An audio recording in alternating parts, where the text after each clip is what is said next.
ورحمة الله وبركاته. إن الحق وهو أحق أن يقال إني لفرح جدا بما أكرمني الله عز وجل ووفقني لأن أقوم أمام هذا الجمع الحاشد،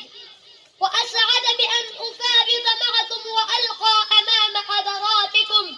كلمات وجيزة حول موضوع قيمة الزمان عند عباد الرحمن. معشر الحاضرين، إن الزمن هو عمر الحياة وميدان وجود الإنسان وساحة ظله وبقائه ونفعه وانتفاعه، كما أشارت هذه السورة الموجزة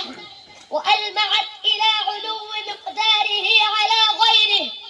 وترشدنا إلى بقيمته ورفيع قدره وكبير أثره، حيث أقسم الله في مختلف أطواره في كتابه الكريم في آيات جمة إشعارا منه بقيمته وتنبيها إلى أهمية لما فيه من العبر وتقلبات الليل والنهار وتعاقب الظلام والضياء وتبدل الأحداث والدول والأحوال والأوضاع والظروف والمصالح، مما يدل على وجود الصانع عز وجل وعلى توحيده وكمال قدرته. أيها الإخوة، إن الزمن نعمة جلى ومنة كبرى، فمن أضاعه لم يستدركه أبدا وهو سيد، فمن لم يقطعه قطعه وهو مادة حياته الأبدية في النعيم المقيم ومادة معيشة الضنك في العذاب الأليم، وهو يمر أسرع من السحاب لا يدري قدره ولا يستفيد منه كل الفائدة إلا الموفقون الأبدان. ويدل على ذلك لفظ الحديث الشريف الذي تلوته أمام معاليكم السامية،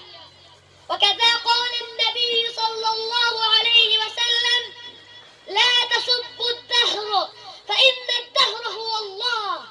فانظروا كيف وضح نبي الله الكريم فضل الزمن ومكانته وضوح الشمس. فعلينا أيها الإخوة الكرام أن نحسن استفادة من هذه النعمة العظيمة، وننظم حياتنا وأوقاتنا بنظام، ونبعد عن الوقوع في الفضول في الكلام والطعام والحفلات والندوات واللقائد، كي نتمكن من تقديم أوفر الآثار الزاكيات، فأطيبوا الحسنات للدار الآخرة. وأخيرا أسأل الله عز وجل أن يجعلنا دعاة